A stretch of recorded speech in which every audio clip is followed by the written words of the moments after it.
Trump को पता था कि एप्स्टीन को यंगर वुमेन पसंद है। ट्रंप ने अपनी किताब Trump the art of comeback में एप्स्टीन के लिए एक नोट भी साइन किया था, to Jeff you are the greatest. इसी दोस्ती की वजह से एक कंस्पिरेसी थ्योरी सामने आने लगी कि ट्रंप भी तो उन लोगों में कहीं शामिल नहीं है जिनकी एप्स्टीन फाइल्स में कोई डैमेजिंग डिटेल है और इसीलिए वो सारी फाइल्स पब्लिक नहीं करना चाह रहे। इन सब चीजों को लेकर जनता में अफवाहें फैलने लगी। इन कंस्पिरेसी थ्योरीज के कारण पब्लिक प्रेशर इतना बढ़ गया कि नवंबर 2025 में यूएस कांग्रेस में एक बिल लाया गया जिसमें कहा गया कि जस्टिस डिपार्टमेंट को 30 दिन के अंदर अंदर एप्स्टीन की सारी फाइल्स रिलीज करनी होंगी। जब पार्लियामेंट में इस चीज को लेकर वोटिंग हुई तो एक बहुत रेयर मोमेंट देखने को मिला जहां पर रिपब्लिकन पार्टी और डेमोक्रेटिक पार्टी दोनों के पॉलिटिशियंस ने साथ में मिलकर इस बिल को सपोर्ट किया। यहां इंडिया के कंपैरिजन में अमेरिका में एक बड़ा डिफरेंस देखने को मिलता है। इंडियन पार्लियामेंट में political parties anti defection law का इस्तेमाल करके फोर्स कर सकती हैं अपने मेंबर्स ऑफ पार्लियामेंट को कि एक बिल के फेवर में या अगेंस्ट में वोट किया जाए। लेकिन अमेरिकन पार्लियामेंट, जिसे यूएस कांग्रेस कहा जाता है, इसके मेंबर्स जैसे चाहे वैसे वोट कर सकते हैं। कोई भी पॉलिटिकल पार्टी फोर्स नहीं कर सकती। इसलिए ट्रंप के ना चाहते हुए भी यह बिल पास हो जाता है दोस्तों, और 19 नवंबर को ट्रंप को मजबूरन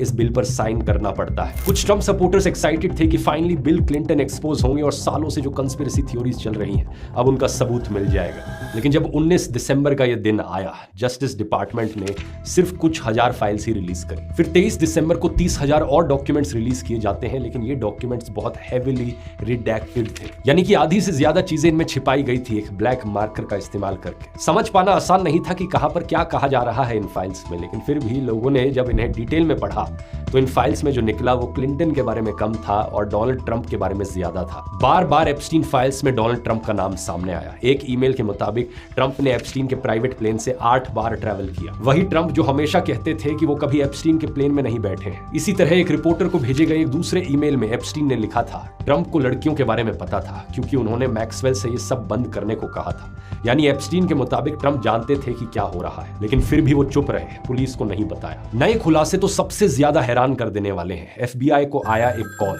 ये कॉल एक लेमोजीन ड्राइवर ने 2020 में यूएस प्रेसिडेंशियल इलेक्शन से ठीक पहले 27 अक्टूबर 2020 को किया था। इस ड्राइवर ने एफबीआई को बताया कि 1995 में जब वो ट्रंप को टेक्सास एयरपोर्ट ले जा रहा था, तब ट्रंप फोन पर जेफरी बोलते हुए किसी लड़की को अब्यूज करने की बात कर रहे थे। कॉल रिकॉर्ड के मुताबिक 4 साल बाद 1999 में ड्राइवर